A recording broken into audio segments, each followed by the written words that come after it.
Ǹjẹ́ mo kí gbogbo ọmọ Yorùbá káàbọ̀ níbikíbi tí ẹ bá ti lóore ọ̀fẹ́ láti máa gbọ́ mi àbí láti máa wò mí ketekete. Ṣáájú ohun gbogbo kí Olúwa kó bùkún orílẹ̀-èdè mi. Orílẹ̀-èdè wo là ń sọ̀rọ̀ nípa ẹ̀? À ń sọ̀rọ̀ nípa orílẹ̀-èdè olómìnira ìran Yorùbá tí mo dẹ̀ nígbàgbọ́ wípé Ọlọ́run Olódùmarè á ṣe kíni, á gbà fún wa. Mo kẹ́yìn al-ulama warasatul anbiya, ẹ̀yin àfáà Ọlọ́run tó hàn àti èyí tó pamọ́. Mukadam Sheikh àfáà akọ́mọ níkéwà, àfáà akọ́mọ lẹ́sìn pẹ̀lú gbogbo mùsùlùmí ayé pátápátá pé assalamu alaikum warahmatullahi ta'ala wabarakatuhu. Mo wá kẹ́yìn ìyá mi, bàbá mi, ẹ̀gbọ́n mi, àbúrò mi nínú ẹ̀sìn Kristẹni, Reverend Bishop nínú ìjọ Àgùdà, ìjọ mímọ́, ìjọ onírìbọmi Kérúbù and Séráfù Celestial. Mo kí n gbé àlàáfíà Ọlọ́run kó máa bẹ pẹ̀lú yín àti gbogbo ìdílé yín pátápátá. Mo wá kẹ́yìn ẹlẹ́sìn kẹsìn kan, mo kẹ́yìn ẹlẹ́sìn àbáláyé.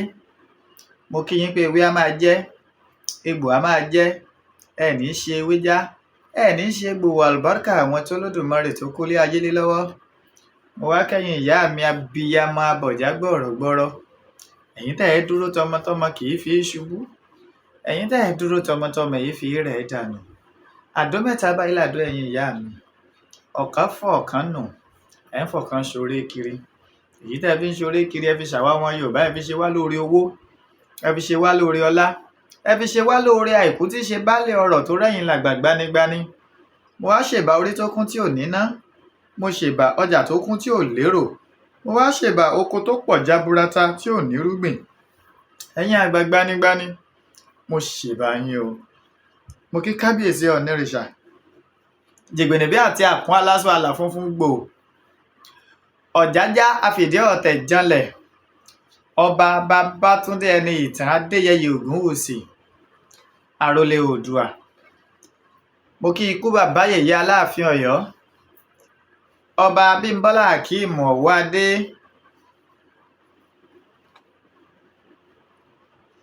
the first Ẹlẹ́wùétù, ìyàndá Ẹlẹ́wùétù. Ọmọ kú tí kò gbọdọ̀ pa, ọmọ àrùn tárùn ò gbọdọ̀ ṣe, ọmọ àdábálé, ọmọ àfòmọ́ òde, kìnìún òkè akẹ̀sán. Ikú bàbá yèyé. Bàbá mo kí yín fún ti 50 ọdún, 50 years lókè èèpẹ̀. K'Olódùmarè kó jẹ́ kẹ́ ẹ ṣọ́lẹ̀ pẹ́, kẹ́ ẹ pẹ́ lórí àpèrè àwọn baba ńlá yín. Ìmọ̀ polongo ìran Yorùbá tẹ́ ń polongo, tẹ́ gbé Yorùbá nation dání, k'Olódùmarè ó má jẹ́ ó dàrú mọ́ yín lọ́wọ́, àlùbáríkà àwọn tó kólé ayé lé lọ́wọ́. Mo wá kí bàbá tèmi Olúbàdàn ilẹ̀ Ìbàdàn, ọba Senator Rasheed Adéwọ̀lú Ládọjà, the Olúbàdàn of Ìbàdàn land. Bẹ́ẹ̀ fẹ́ bẹ́ẹ̀ kọ̀, àyànràn Olúbàdàn ilẹ̀ Ìbàdàn. In the history of Ìbàdàn, bódà kí n tiẹ̀ ní in the history of Nigeria, mi rò wá tí ìlẹ́ni tó jẹ́ former senator tó jẹ́ former governor tó tún wá padà di ọba. Ìgbà Senator Rasheed Adéwọ̀lú Ládọjà yóò tulẹ̀ Ìbàdàn lá o, yóò tulẹ̀ Yorùbá lá.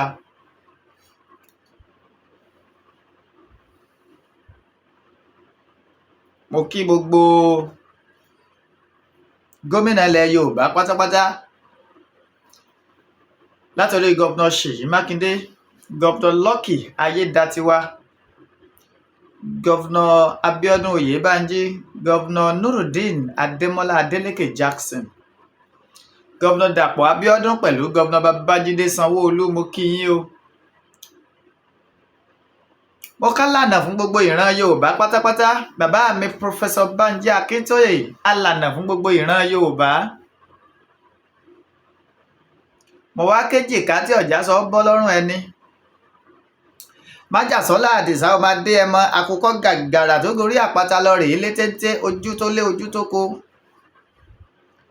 Olówó orí ọkọ tó yọ̀ sí ọkọ Adérọ́pò, bàbá Michael, bàbá Yọ̀mídé, bàbá Ronaldo, bàbá Àṣàbí, owó bàbá Dámilọ́lá. Májàsọ́lá tó sùn nínú ilé tó tún bara rẹ̀ lẹ́rù. Ìgbòho mọ̀rẹ́ ọmọ alágbàdo òde, ọmọ ládéládé ládé Aláàfin Ọ̀ládé, adé aládékún ńlá gbàfà láàfin.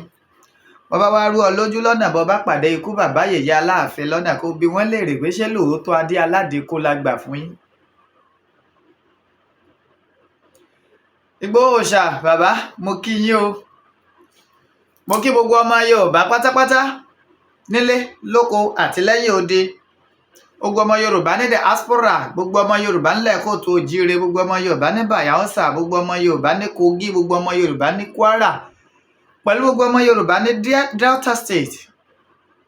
Ẹrù tí abiyamọ kì í tú wò wọn ò ní gbé ká yín mọ́lé o. Níbo mò ń lọ lálẹ́ yìí? Ibi mò ń lọ ò jìnnà àmọ́ ibi tí ń yàyọ́ pọ̀. Ẹ jẹ́ n kọ́kọ́ bẹ̀rẹ̀ látòrí ikú tó mẹ́ni ibi lọ, ikú tó pajú ẹni ibi dé. Lójú ẹ̀yin kan ni Buhari ti lè jẹ́ ni ire, àmọ́ lójú irú àwa báyìí ẹni ibi ni Buhari. Ẹ̀yin kan tẹ́ wá sẹ́nu gbàgàdà bí ilẹ̀kùn abógundé tẹ́ ń sọ̀kò ọ̀rọ̀ sólóyè Sunday Igboho Oosha lórí wípé ó sọ̀rọ̀ ní kété tí Buhari jáde láyé. Tẹ́ bá ní ń fi kú yọ̀ orí yín ti dàrú, ẹ ti ṣí èrè. Torí tẹ́ ẹ bá ṣí èrè ní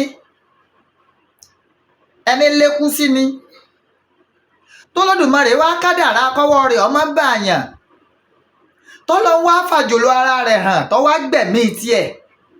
Ẹ wá ní a má fi ṣe yẹ̀yẹ́, a yẹ́ga Buhari lọ́nà ọ̀run. Màmá dúró de bí ọjọ́ bíi méjì mẹ́ta ni kí n rẹ́sìn tẹ́ ẹ fẹ́ ṣe. Sẹ́rù mi yọ ṣàdúrà fún Buhari, wàláì Buhari ò ní wà lùjẹ́nnà. Ẹ ń bá jókòó kí Buhari ó wà lùjẹ́nnà ga ó ń tọ́ ò ní ṣe oríire. Buhari agbára lọ́wọ́ Ọlọ́run tó fojú wa rí, àrọ́mọdọ́mọ rẹ̀ náà witness irú ẹ̀. July 1st 2021 ọjọ́ ọmọ lè gbàgbé nínú ìtàn ìran Yorùbá, ọjọ́ ọmọ lè gbàgbé nínú ìtàn olóyè Sunday Igboho Oosha, ọjọ́ ọmọ lè gbàgbé nínú ìtàn àwa méjèèjì láti ẹkọrẹ ìlú Àbújá. Ẹ sọ fún mi, ọ̀pọ̀ wa la balance mọ́dé ní lórí pé Buhari give order pé wọ́n lọ rèé pa wá mọ́lé. Ẹ̀yin dèdèrìn amúkún mẹ́kọ̀ọ́ kan aláìnílàákàyè ẹ̀dá ẹ wá ń bú Sunday Igboho pé ń sọ pé kò ní í dáa fún yín. Ìgbà tí Buhari Boko Haram tó ní ká lọ rèé pa olóyè Sunday Igboho Oosha mọ́lé, èé ṣe tẹ́ ẹ̀ pàrọwà fún gbà náà pé wọn kì í ṣe bẹ́ẹ̀. Bó ti ẹ̀ ṣe pé nínú ẹ̀yin olórí burúkú ọmọ Yorùbá tó kú mọ́kù amọ̀nà ọ̀run má lọ́kan ẹ so pàǹpá pọ̀ pẹ̀lú Buhari láti rí wípé ká gbẹ̀mí olóyè Sunday Igboho Oosha. Bẹ́ẹ̀ bá gbàgbé, bẹ́ẹ̀ bá rántí tẹ́ ẹ sì rántí tẹ́ ẹ gbàgbé, inú àwa méjìlá tá a rè ìlú Àbújá, èmi dé mo pàdánù ìyá tó bí mi lọ́mọ. Dúdú ó pàdánù bàbá tó bí lọ́mọ. Lady K díẹ̀ ló kù kí ìyá tó bí Lady K ó ti da láǹgànà kó tó dé. Àdògán wọ́n gbẹ̀mí ẹ̀ nífọ̀nàfọ̀sùn ní ìjọ́ kìíní oṣù keje ọdún 2021. Àfá Fatai wọ́n gbẹ̀mí ẹ̀ níbi tó ti ń gbé kírun lọ́wọ́ nífọ̀nàfọ̀sùn ní that same date. Ẹ wá sọ fún mi ẹni a máa ṣàdúrà kí Buhari wà lùjẹ́nnà alùkíní inú násòsè. Wàláhì tàláhì mo tó fi Ọlọ́run búra ká lórí ọ̀fẹ́ wà fún mi ni kí n débi sàárè rẹ̀ kí n máa fi gígùn mọ́lẹ̀. Ẹ wá níwọ̀n èé yọ òkú èwo ohun èé yọ. Ṣé ká láwa ká ní Igboho kú, ká ní Igboho ká ló kú, Buhari ò ní yọ. Ẹ̀yin lórí burúkú tẹ́ ń sọ bá ti Buhari ń gbà náà sẹ́ẹ̀ ní yọ. Ẹ dá lóhùn o, torí pé kéèyàn tó ṣègbésẹ̀ kó tó hùwà kó tó sọ̀rọ̀ ó dá kéèyàn kọ́kọ́ máa gbé sórí làákàyè pé tó bá jẹ́wọ́ ní ńkọ́ èyí tí í ṣe ní rí. You need to consider other people when you are doing things. That if it were to be me, if I were to be the one, how will I feel? Buhari maltreated us. He showed us shege. Ebi láàrin ọjọ́ bíi mélòó kan ní dìndìnrìn kan náà jáde ní ṣé lọrin kọ́ ni àbíbo tó ní wípé no kì í ṣe lọrin Buba Galadima ó ní wípé àwọn mọ̀ọ́mọ̀ mú Buhari wọnú òṣèlú kó lè wá fún ìran Yorùbá lápẹ́ ni ẹ̀yin Yorùbá ẹ̀ sì ronú bá a bá wá parọ́ tá a sòótọ́ kìí ṣègbà Buhari ni wọ́n finá mọ́ ìran Yorùbá jù ni. Wọ́n bẹ̀rẹ̀ lórí wípé wọ́n kọ́kọ́ ní ẹ̀yin bàbá wa o gbogbo nǹkan tẹ́ ẹ fi ń ṣọ́ ara yín tó jẹ́ nǹkan ààbò bóyá ìbọn sakabula àbáwọn nǹkan kan ìjọba Buhari ní ẹ lọ rèé sọ̀míìtì rẹ̀. Ẹni tí ó bá sọ̀míìtì ẹ̀ àwọn ó mú o àwọn ó ṣe gbá kan o àwọn ó ṣàwo kan o kété tán sọ̀míìtì ẹ̀ tán wọ́n kóná yá ìran Yorùbá wọ́n pa kúkúrú wọ́n pa gígùn wọ́n ń bọ́mọdé sùn wọ́n ń bá gbà á sùn. Àwọn ìyá tó ti jẹ́ wípé wọ́n ti súnmọ́kùnrin gbẹ̀yìn ní ìsìn ó ti lé lógún ọdún àwọn Fúlàní wọ̀nyí fi tipátipá bá wọn ṣàṣepọ̀. Wọ́n ń wọlé wọ́n ń gbọ́kọ lójú aya wọ́n ń dú ọkọ lójú aya wọ́n fi pa báyàwó lò pọ̀ lójú ọkọ rẹ̀. Ẹ̀rànjú kalẹ̀ yọ Buhari ńgbà náà sọ fún ńgbà náà wípé kódà kéèyàn máa ṣe báyìí. Ẹ ti gbàgbé pé Buhari ti ń ṣàdánwò fúnran Yorùbá bọ̀ ọjọ́ ti pẹ́ ni fẹ́ni tó bá ń tẹ̀lé ìtàn bọ̀. Ní ìgbà kan tí ìkan ṣẹlẹ̀ láyé bàbá wa Alhaji Lamu Adésínà tí a ń ṣe gómìnà ìpínlẹ̀ Ọ̀yọ́ ńgbà náà. I think that was between the year 1999 to 2003. Alhaji Lamu ń ṣe gómìnà tí wọ́n wá kẹ́fìn àwọn Fúlàní ńgbà yẹn tí wu ìwà aláàbí kan. Alhaji Lamu wá order arrest wọn. Buhari wèrè yìí ọmọ tẹkọ̀ létí láti Katsina ó wá sílẹ̀ Yorùbá ń bì ó wá ṣe kìlọ̀kìlọ̀ tó lágbára Alhaji Lamu Adésínà kẹ́lẹ́ máa mọ̀ ìgbà tí Buhari ti ń ṣàkóbá fún wa bọ̀. Ẹ wá mú pẹ̀lú ọ̀rọ̀ tí Buba Galadima tó sọ ìgbà wọ́n mọ̀ o mú Buhari wá kó wá ṣe ààrẹ kó wá ṣààrẹ káà lè bá a fi ìyà jẹ ìran Yorùbá ni. Fúlàní ọ̀wà dé wọ́n mọ̀ claim ibi tí ò ṣe é claim wọ́n mọ̀ láwọn làwọn nílẹ̀ ní wọ́n bá wa nínú oko wọ́n láwọn làwọn nílẹ̀ ilẹ̀ àwọn ní torí náà ń kọ́ àfikàn pa gbogbo wa dànù. Ẹ̀yin kan wá níwọ̀n èéfi kú yọ ẹni níwọ̀n èéfi kú yọ Buhari gan ọlọ́mọdé wọ̀gọ́ kúkú oró.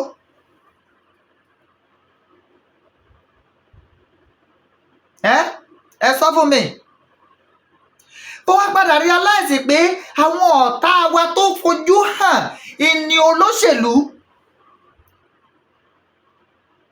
ọ̀tá tó fojú hàn fún ìran Yorùbá olóṣèlú ni.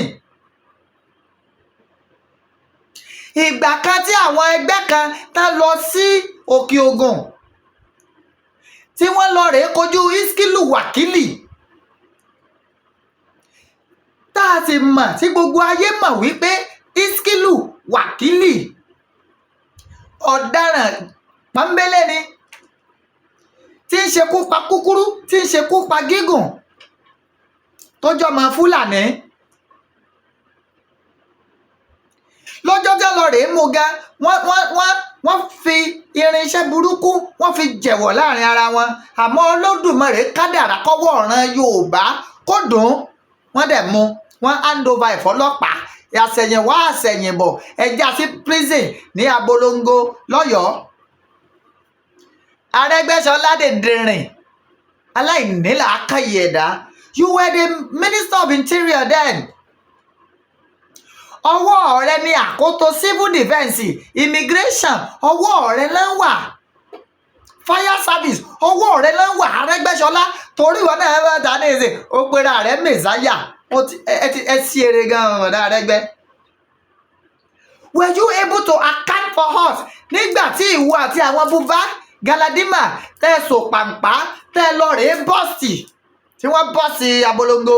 A máa ń béèrè lọ́wọ́ yín dọ̀là wípé níbo ni Iskilu Wákìlì níbo ló wà? Ìjọba ìpínlẹ̀ Ọ̀yọ́ ǹjẹ́ ẹ rákàntì ṣe fún wa dòní bí mo ṣe ń bá yín sọ̀rọ̀ yìí? Ẹ ṣàlàyé fún wa Iskilu Wákìlì tẹ́ ẹ ló dọ̀fẹ́ kúrò nínú ọgbà ẹ̀wọ̀n bó ló ṣe kúrò, àwọn wo ni wọ́n mastermind bí wọ́n ṣe kọlu abolongo? Tí èyí bá ṣe pé ẹ̀yin ọmọ Yorùbá ó yẹ kí ẹ̀jẹ̀ á máa rorí kárí wípé olórí burúkú làwọn pípù yìí. Irú Arẹ́gbẹ́ṣọlá yẹn ó yẹ ká lẹ̀ lóko pa ni.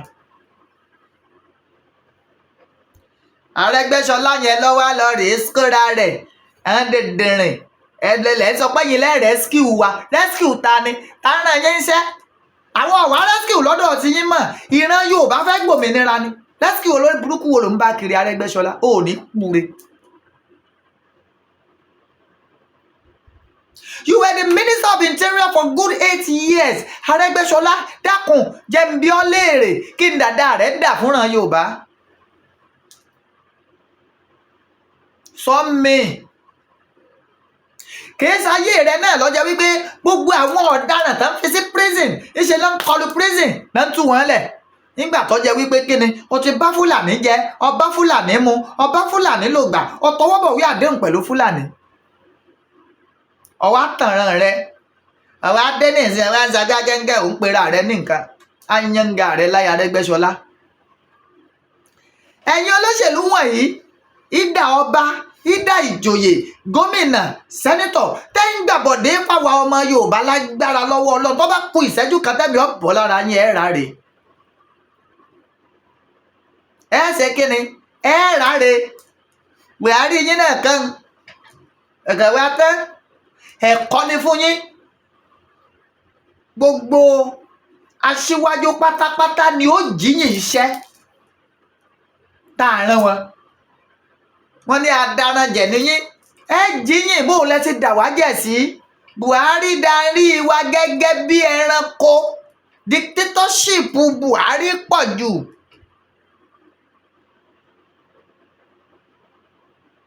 Ó darí wa bí ẹran. Ẹ wá lọ́lọ́yè Sunday Igboho Oosha ń fi kú yọ. Ta lè yan ọba tó fi kú yọ bí ó ṣe Buhari?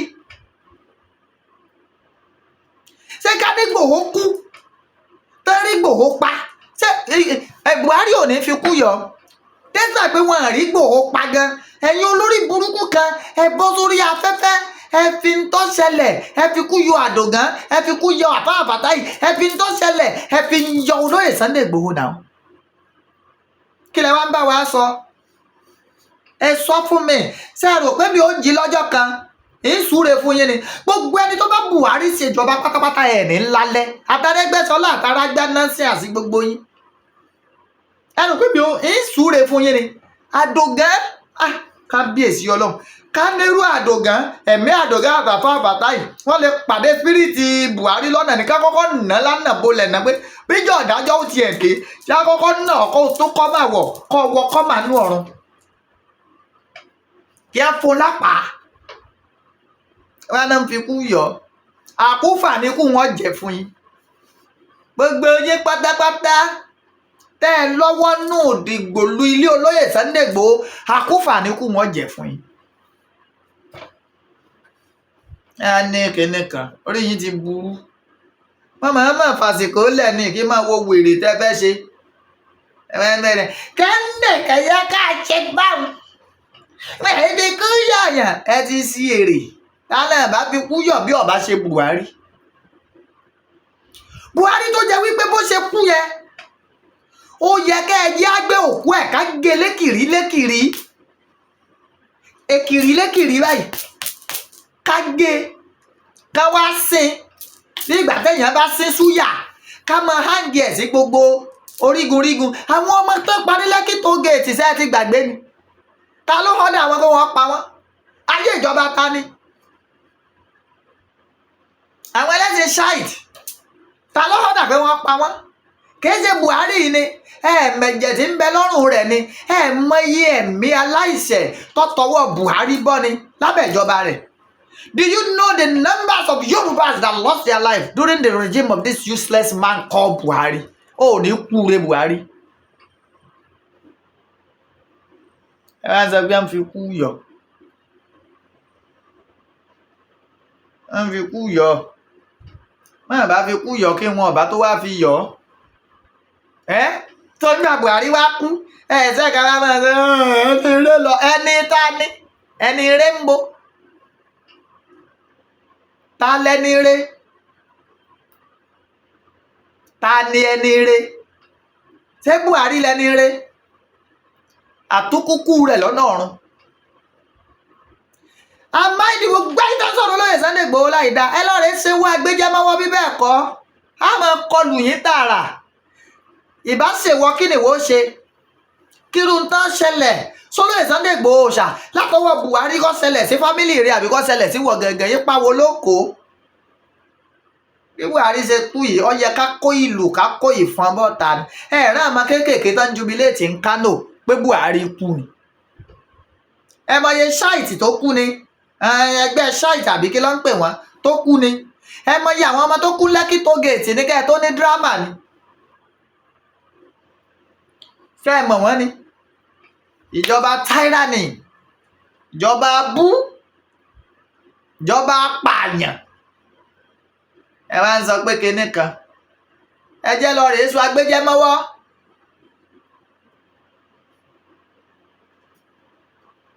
orí ọ̀rọ̀ olóyè Sunday Igboho Oòṣà ẹ̀yàn kan bá bú Igboho Oòṣà yóò fojú sunkún ọmọ ni o lórí ọ̀rọ̀ tí ń bẹ ńlẹ̀ yìí kì í ṣèpè àmọ́ tó bá jẹ́ pé náà ni ẹ fara mọ́ ẹ sọ Igboho dání tí ò lè wálé ẹ fìyà já láìṣẹ̀ ẹni tí ò ṣẹ̀yìn tí ò ròyìn lórí ọ̀wọ́ pé ẹ mọ́ pààràn mi mọ́ ẹ mọ́ fi màálù jẹ oko àwọn ìran mi mọ́ ẹ mọ́ fipá bá àwọn ìran mi sùn mọ́ ẹ mọ́ jí wọn gbé máa béèrè owó tabua lọ́wọ́ wọn mọ́ ẹ wá sọ pàpà ẹ kọlu ilé rẹ̀ ẹni ọwọ́ afẹ́ pa ọlọ́wọ́ akádàrá kọjá pé kó rẹ́yìn ó ń tàn ẹ wá ní fi kú yọ ẹ wá ní fi kú yọ sọ̀rọ̀ nu àbí sọkúsọ. And all of you, most of you are now seeing Aregbesola as a messiah. Ẹ ti ya wèrè. Aregbesola wo Raufu. Ẹni ibi tí pamọ́ rẹ̀ balùwẹ̀. Àníṣẹ́ k'Aregbesola wá sọ fún wa. Gbogbo jailbreak tó ṣẹlẹ̀ nígbà tí fi ń ṣèjọba àtòun àti èyí tó ti kú dànù. Kí ló ṣẹlẹ̀ nígbà náà?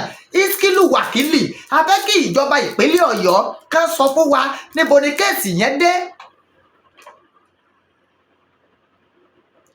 Ọmọ tó kú ní Kogi combatant pilot flying officer Tolúlọpẹ́ Arótilé the father even cry out wípé èéṣe kí ní ṣẹlẹ̀ ìdájọ́ òdodo ọ̀wáyé láti ìgbà tọ́mọ yìí ti kú torí pọ́mọ yìí jẹ́ ògo ìran Yorùbá ẹ sì mú mọ́tò ẹ fi pa dòní àrí justice. Kéde Tolúlọpẹ́ Arótilé ṣe torí pé ó jẹ́ combatant female pilot tó jẹ́ pé ó ń là kọ́kọ́ ọrú rẹ̀ tá a kọ́kọ́ ní tí ń bá àwọn terrorist wọ̀nyí tí ń bá wọn wọ̀ yá àjà nínú igbó ó ti wá ká yín la inú ti bí yín ẹgbẹ̀mí ẹ̀. Ẹ̀yin kan wá dákẹ́ ẹ wá ń sú àsí ìran Yorùbá ẹ wá fọwọ́ lẹ́rán ẹ̀ ń worú àwọn Arẹ́gbẹ́ṣọlá ẹ̀ńdẹ́gẹ́ donate òkò sáwọn ará Ọ̀ṣun state ní àgbàgbé half salary tó ń kó fún wọn ni bó o ṣe ń gbaṣẹ́ lọ́mọ rẹ̀ ń gbaṣẹ́ ìyàwó rẹ̀ ń gbà gbogbo iléeṣẹ́ tó ló gbé wọ́sùn Ràúfù ẹ̀dà ẹ̀yin ìka olóṣèlú gbogbo yìí gbogbo yín pátápátá ẹ̀ ní lálẹ́ ìpínlẹ̀ Ọ̀yọ́ náà ẹgbẹ́ ẹ̀ náà bálabàlà gbùlù ni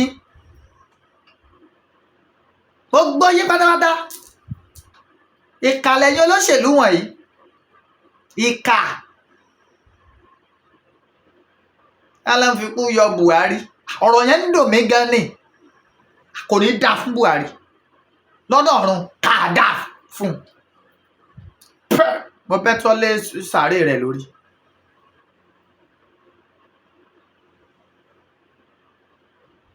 bẹ́ẹ̀yàn bá fi kú yọ Buhari ó yẹ kí èèyàn tó gba ládàá ni torọ́ dá wa lágara pọ̀ ó fẹ́ fi Ìgbòho dá wa lágara ni mọye èèyàn tó gba kú májàsọ́lá kú ni afábàtà yìí lọ àdògán lọ tí ọmọ àdògán ṣé yóò ṣàdúrà fún Buhari ni sọmọ afábàtà yìí ṣé yóò ṣàdúrà fún Buhari ni èmi tí yàrá mi kú ṣé ṣàdúrà fún Buhari ni dúdú tó pàdánù ìyá rẹ̀ ṣé tó pàdánù bàbá rẹ̀ ṣé yóò ṣàdúrà fún Buhari ni ẹ̀yin olórí burúkú ẹ̀ wá lọ́n fi kú yọ ọ̀yẹ́ bí Buhari ṣe kú ó yẹ kí n gbàlù ní kí n máa ní ọwọ́ tẹ́ o ògúlù tó bọ́nú òpin ọwọ́ tẹ́ o kí n máa jókè ìlú ké lára àwọn ọ̀tá tọ́lọ́dúnmọ̀rè tọ́rán síran Yorùbá ìkan lọ àní Iskilu Wákìlì Arẹ́gbẹ́ṣọlá pẹ̀lú ìjọba ìpínlẹ̀ Ọ̀yọ́ ẹ wá bá wa sọ bí ẹ wà ẹ dá wa lóhùn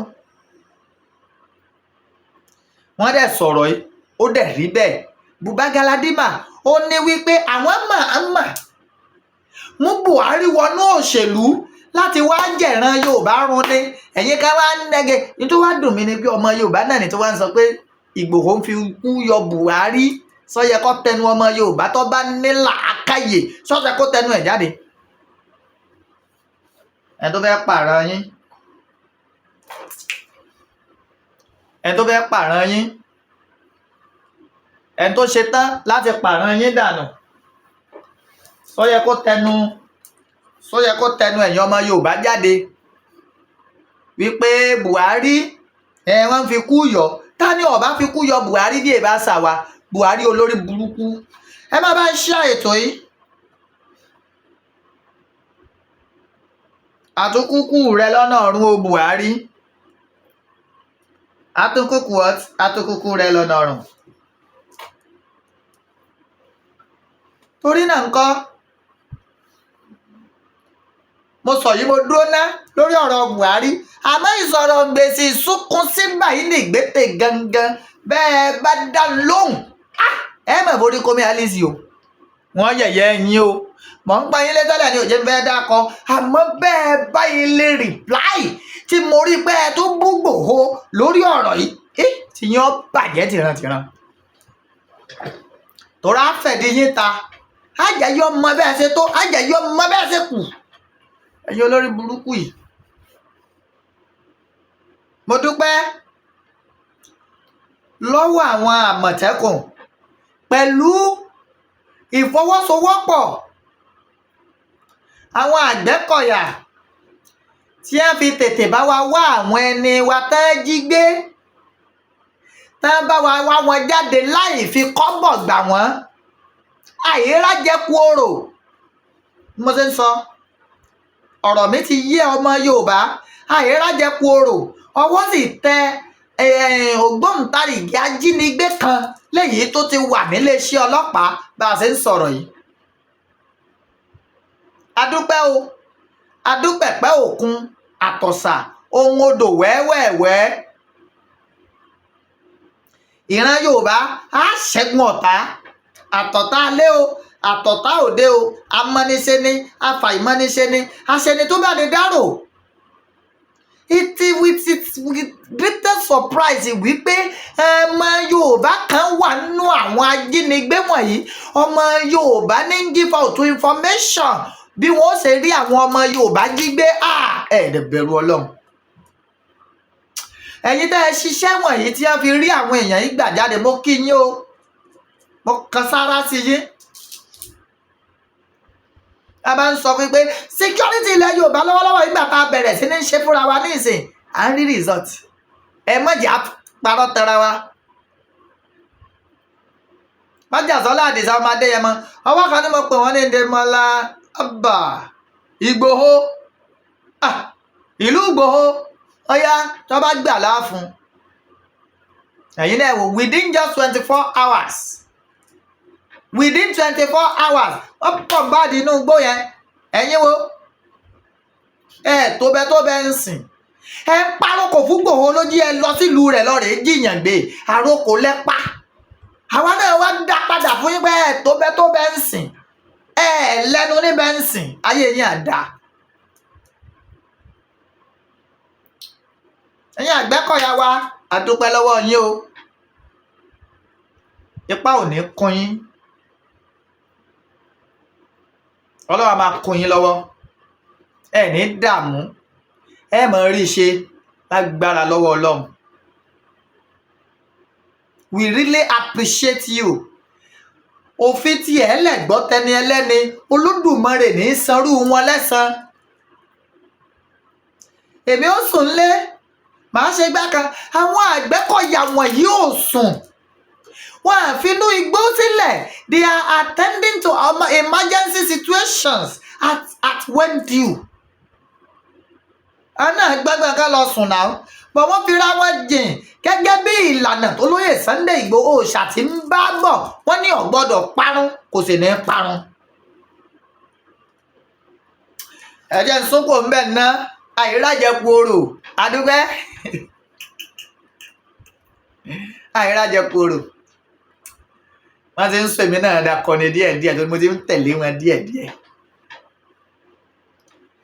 ẹ̀yin lọ́balọ́ba ilẹ̀ Yorùbá ọ̀gá ẹ wo ohun tó ṣẹlẹ̀ láàfin Àwùjalẹ̀ wọ́n lẹ́yìn oníṣẹ̀ṣe dànù kúrò láàfin wọ́n lẹ́ẹ̀lẹ̀ sún mọ́rẹ̀gbèrègbè ibi òkú ọba. ìgbà kan tí ọba tó làmẹ̀laka tó bá wàjà a kì í fojú ròkú wọ́n máa ń pa òkú ọba mọ́ni ó lójú àwọn tí fojú kan òkú ọba. èéṣe kí ni tó ṣẹlẹ̀ tó jẹ́ wípé ẹ̀sìn àjòjì ó ti gba ọ̀pọ̀ nǹkan sọnù lọ́wọ́ ìran Yorùbá.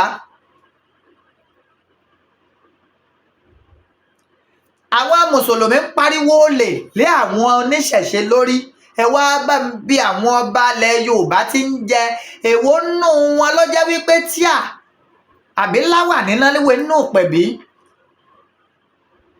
èwo nù wọn ni wọn lágbẹ́rẹ́ lórí. ẹsẹ̀ wá joyè adékòdèrè tẹ́ ẹ dórí àpèrè tán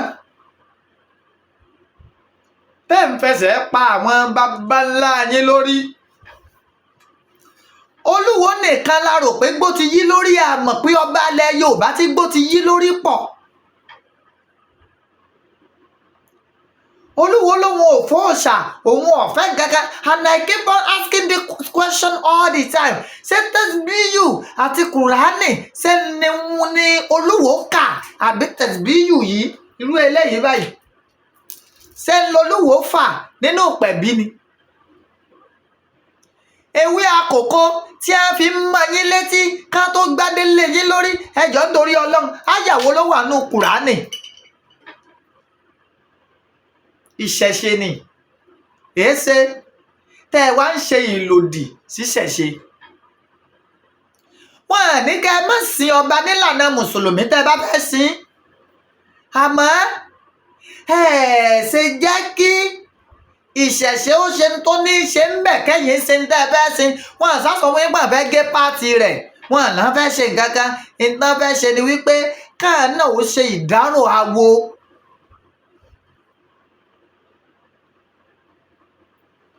ọba kú ẹ̀hẹ̀ ń bá mú ọba ẹ ti sí èrè o sorry to say o ẹ ti bàṣẹ̀ṣe jẹ́ àṣà àti ṣe ìran Yorùbá ẹ ti bàjẹ́. gbogbo àwọn nǹkan yìí náà là ń sọ fún yín. ṣé níbi tí àdánwò dé bá wa ń báyìí nílẹ̀ Yorùbá ẹ̀sìn àjòjì ní both Christianity and Islam. àwọn ẹlẹ́kọ wa sínú àdánwò yìí. ọmọ ń ṣe Islam ó dẹni tí ò lè dọ̀bálẹ̀ fún bàbá tó bí lọ́mọ mọ́ àbí ọmọ náà wọ́n ti ṣẹlẹ̀ náà lẹ́ẹ̀kan.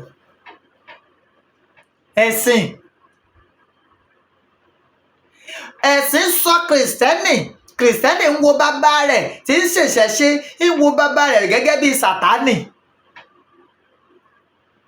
ní ìgbà tí bíbélì gan sọ fún yín pé ẹ fi ti késárì fún késárì. èéṣe àní Muhammad sallallahu alayhi wa sallam lẹ́yìn mùsùlùmí tá à ń sọ̀rọ̀ nípa ẹ̀, ǹjẹ́ kì í ṣe ìṣẹ̀ṣe lànàbí bá gbòòrò Mẹ́kà ni? ṣe bí òòṣà ló ń bọ̀ ń bẹ̀. èyí ṣe táyé wá mú òòṣà ilẹ̀ Yorùbá tẹ̀ ń parun. èéṣe ẹ̀yin ọba wọ̀nyí, èéṣe kí ló dé tẹ̀ ń fojú egbò tẹ́lẹ̀? kí ló dé tẹ̀ ń jẹ́ wọ́n máa rí àwọn oníṣẹ̀ṣe gẹ́gẹ́ bí olóòórùn? kí ló dé tẹ̀yin ọba ilẹ̀ Yorùbá wọ̀run sùnsùn bí ẹni tí ò ní kú mọ́? kí ló dé? ọba tó bá ti mọ̀ pé òun ò lè ṣe ìṣẹ̀ṣe, ọba tó bá ti mọ̀ wípé gbogbo ń tà ń ṣe nínú ìṣẹ̀ṣe òun ò ní máa bá wa ṣe, is either you go and become a pastor or a sheikh or afa. ẹ fi ìṣẹ̀ṣe lẹ̀ fáwọn tí ń ṣèṣẹ̀ṣe.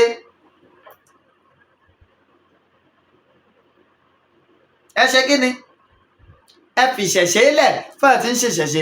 ìgbà tí kábíyèsí ọba Lámídì Adéyẹmí Àtàndá, Adéyẹmí the third, tí wọ́n wàjà níbi ọdún mélòó kan sẹ́yìn, kò sẹ́ni tó mọ̀gbà kan ṣe kábíyèsí.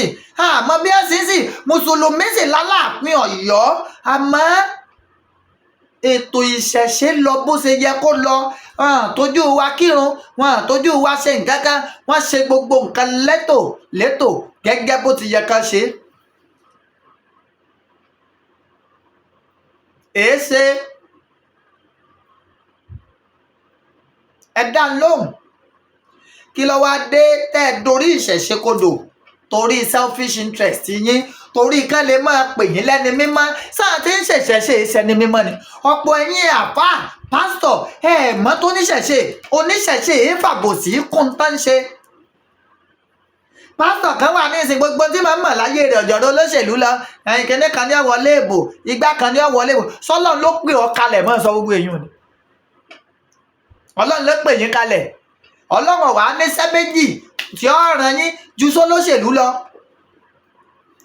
kí ló kan pásítọ̀, kí ló kan àfáà pẹ̀lú èèyàn kan dì káàmpù láti inú ẹgbẹ́ kan sẹ́gbẹ́ kan, tẹ́gbẹ́ ìmídìí ìjọba ti wá dì káàmpù báyìí, iná lọ́lọ́run ó ti máa ràn yín sí wọn.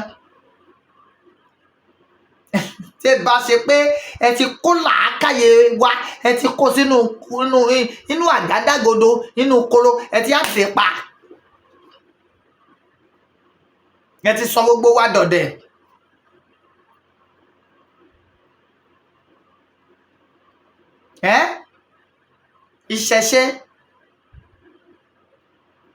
ìṣẹ̀ṣe làgbà ó, ìṣẹ̀ṣe làgbà gbogbo ayé, ẹ jẹ́ ká nífá. ìṣẹ̀ṣe làgbà. ẹ má jẹ́ àparọ́ tara wa. bá a jẹ́ mùsùlùmí, bá a jẹ́ kìrìsìtẹ́nì, kò ní ká kọ̀yìn sí ìṣẹ̀ṣe. bí náà bí wa nìyẹn. ọdún wo ni Islam dé? ọdún wo ni Christianity dé? tẹ́ wá ti kọ́ńtẹ́ ẹ ti ń ṣe látàìmọye ọdún kí Christianity kí Islam kó tó dé, tẹ́ wá kọ́lẹ̀ ẹ jọba, ẹ bá wà náà pèbì eriwo yà erí kíní kan lẹ́ẹ̀mọ́ ṣe. bẹ́ẹ̀ bá wá pò náà pèbì, ẹ wà ní ọ̀nà tẹ́ ẹ gbà, àkàbà tẹ́ ẹ gbà, tẹ́ ẹ fi débi tẹ́ ẹ déhùn, ẹ ní wọn ó rè dànù. kí ló dé? torí náà ńkọ́, ẹ̀yin ọba ilẹ̀ Yorùbá, ẹ ṣọ́ra yín o. ẹ pààrọ̀ inú yín, ẹ pọ̀dọ̀fín. èyí tó bá mọ̀ pé òun ò lè ṣèṣẹ̀ṣe lọ jẹ pásítọ̀, jẹ àfáà. irú Olúwo ní ìsìn àti nípa ẹ̀mí àlòun, ẹ má ka Olúwo kọ́ba ilẹ̀ Yorùbá mọ́.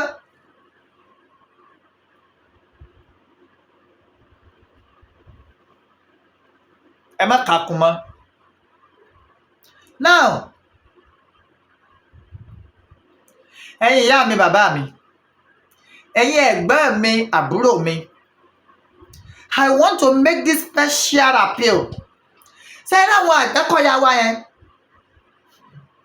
wọ́n nílò tó pọ̀ o, kì í ṣe nǹkan tá a lè máa sọ lórí afẹ́fẹ́. mo wá ń rọ̀ yín, mò ń tù yín, ẹ bá mi ràn wọ́n lọ́wọ́. lóyè Sunday Igboho Oòṣà ti gbìyànjú, wọ́n ti ṣe wọ̀n tán lè ṣe. ẹ jọ̀ọ́ ṣe rí àwọn tá a bá ń pè tí nǹkan bá ṣẹlẹ̀ lójijì tẹ́lẹ̀ act tẹ́lẹ̀ ń dìde lójijì ṣe ń respond láì wo ti ọmọ wọn láì wo ti ìyàwó. ẹ má jà fún wọn ní reason láti regret pé èé ṣe táwọn ń jà fún ìran Yorùbá. wọn gba sálárì níbì kankan, wọn gba sálárì o, tọrọ kọ́bọ̀ tẹ́ ẹ bá fún wọn náà wọ́n fi ń ra gàrí. And I must tell you this, most times gàrí àtẹ̀pàlọ́ làwọn mu. sẹ́fẹ́ wọn máa gbàbọ̀dé fúnran Yorùbá ni. tá a bá kọ̀ tá a fún wọn láwọn nǹkan tó fẹ́, ibẹ̀ làbọ̀dé ti wọlé. torí bàbá rí fẹ́ wo ibi táwọn ń lọ ìjà wọn gbowó lọ́wọ́ ẹni, ìjà wọn tú ọ̀daràn yìí lẹ̀. àmọ́ ilẹ̀ tán ti mú lọ́dọ̀ bàbá wa kékaka kò jẹ́ kán lè gbàbọ̀dé ran Yorùbá. ẹ dákun mo wá ń bẹ̀ wá. ẹnu pé níbi ìjọ òun ni wọ́n ní di rain boot àti rain jacket. bàbá wa kan pledge pé wọ́n bá wọn kó wá àtìyá wa báwọn gẹ̀ẹ́tì ẹ̀ fún wọn. mo wá ń bẹ̀ yín, mò ń rọ̀ yín, mò ń tù yín, ìtàn nílò pọ̀. 09036 37 1643 09036 37 1643. You can message me. Ibo lẹ́lẹ́ gbà ràn wọ́n lọ́wọ́ ọ̀rọ̀ ètò ààbò ilẹ̀ káàárọ̀ oòjíire ó ṣe kókó. ẹ má jẹ́ ọ̀rẹ́ wọn bí wọ́n ṣe ń bá lọ yìí, kí ẹ máa bá lọ bẹ́ẹ̀ títí tá ìgbòmìnira wa. láìpẹ́ láì jìnnà alárìí ọtí ìjàgbá nǹkan ó gbé nǹkan hanu tẹ́ fojú ara yín rí. Ọlọ́run tó lẹ́mí mi ń gbọ́. ẹ dákun mo bẹ̀ yín ni ẹ̀yin ọmọ Yorùbá. 09036 37 1643. adẹ́lẹ́ẹ̀kejì tó tún dàbí rẹ̀ ṣe rí mi tí mò ń ṣe program yìí. dátà tí mo mọ̀ fi ń ṣe program yìí kèé máa ṣe kéré mi. àwọn tí bá ń lo dátà wọ́n lè máa testify sí i. kì í ṣe pé a kì í ní information, kì í ṣe pé kì í wù wá ká bá ìran wa sọ̀rọ̀ lóòrèkóòrè, àmọ́ dátà ti fẹ́ gbaṣọ lọ́rùn wa. mo wá ń rọ̀ yín, mò ń bẹ̀ yín, ẹ máa bọ́ èmi náà lówó dátà 9036 37 1643 9036 37 1643 lẹ́ẹ̀kan sí 9036 37 1643. Opay kò sí iye tó kéré, kò sí iye tó pọ̀ jù, ẹ̀yin là ń jẹ́ mọ̀gábálá àdóńbàrà ẹ̀sẹ̀ ẹ̀jẹ̀ àdá. It's better ká dóńbàrà ju ká jalè lọ. bàtà àti mo lè jà àfi ká ṣe kíni, àfi ká tọrọ bárà. bí mo ṣe ń ṣe program yìí lọ ẹjọ́ yóò wù mí, ẹ̀yin tẹ́ ń wò mí yìí gẹ tọrọ kọ́bọ̀ èṣù tẹ́rẹ́, ẹ̀yin bàbá wa ẹ̀yin ìyá wa ẹlí ní ń dohun. èṣù tẹ́rẹ́ ẹni ní ń dohun. bẹ́ẹ̀ ṣe ń wò mí sọ ẹgbẹ̀rún kan, ẹgbẹ̀rún méjì, ẹgbẹ̀rún mẹ́ta ilẹ̀ ń bá mi jù nu Opay yẹn ara ẹ̀ lára ẹ̀ ṣòkòtò ọlọ́pàá. ń lè máa rí dátà lò, èmi náà lè máa rówó ọwọ́ mú lẹ́nu. 9036371643. àwọn Àgbẹ̀kọ̀yà yẹn ṣe kókó. 09036 37 1643. ẹ pè mí, ẹ mẹ́sẹ̀jì mi lórí WhatsApp. ọ̀nà wo lẹ lè gbà láti assist wọn, yálà by food or any other things. ẹ jọ̀ọ́ mo fọlọ́dùmarè bẹ̀ yín, mo fi alálẹ̀ Yorùbá bẹ̀ yín, mo fi gbogbo nǹkan pátápátá mi bẹ̀ yín. Mo á kí bàbá mi Professor Banji Akíntóyè lẹ́ẹ̀kan sí. Bàbá k'Olódùmarè tó jẹ́ ká túbọ̀ róòrùn yín ṣaṣọ pẹ́pẹ́pẹ́pẹ́pẹ́, kó níwájú ọmọ kẹ́yìn, kẹ́lẹ́yìn náà ọmọ síwájú, lágbára lọ́wọ́ Ọlọ́run ẹ̀ ní mọ̀dàmú. Mo kí Májàsọ́lá Àdìsá ọmọ adé ẹmọ àkùkọ gàgàrà tó gorí àpáta lọ rèé lé téńté ojú tó lé ojú tó ko. Olówó orí ọkọ tó yọ̀ sí ọkọ Adérọ́pò, bàbá Michael, bàbá Yọ̀mídé, bàbá Ronaldo, bàbá Àṣàbí, owó bàbá Dọ́milọ́lá Ẹkùn, bàbá Yọ̀mídé. Bàbá ẹ̀ ní sunkún lórí aya, ẹ̀ ní sunkún lórí ọmọ, ẹ̀ ní lálá òṣè mọ́, lágbára lọ́wọ́ Ọlọ́run. Òmìnira yín yóò ṣojú ẹ̀mí gbogbo wa, lágbára lọ́wọ́ Ọlọ́run. Àwọn tí ń bú yín bẹ́ẹ̀ sọ̀rọ̀ ń pa Buhari, eré wọn ló burú o. Làákàyè wọn dọ̀bálẹ̀ nítorí mi ò mọ bí wọ́n wà nígbà tí Buhari ń fi kú yọ ẹ̀yìn, tí ń fi kú lé yín kí, tó fi kú yọ Àdògán, tó fi kú yọ àpá àpátáì. Tákàwá aláìṣẹ̀ tó kó àrèlú Àbújá tá lọ rèé jẹ ration food tá ń jẹ engine oil. Ẹ sọ̀rọ̀ ńgbà náà bí ṣe bá ń jẹ légbò àní gbáriwo. Bélégbò bá wá ń jẹ ṣe ariwo wà ta kí ló dé ẹ̀yin ọmọ Yorùbá ẹ ṣe rí báyìí ná.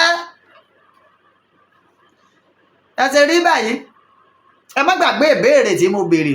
Ẹ bá wa bìjọba ìpínlẹ̀ Ọ̀yọ́, ẹ béèrè Rauf Arẹ́gbẹ́ṣọlá pé ń bo ni Iskilu Wákìlì,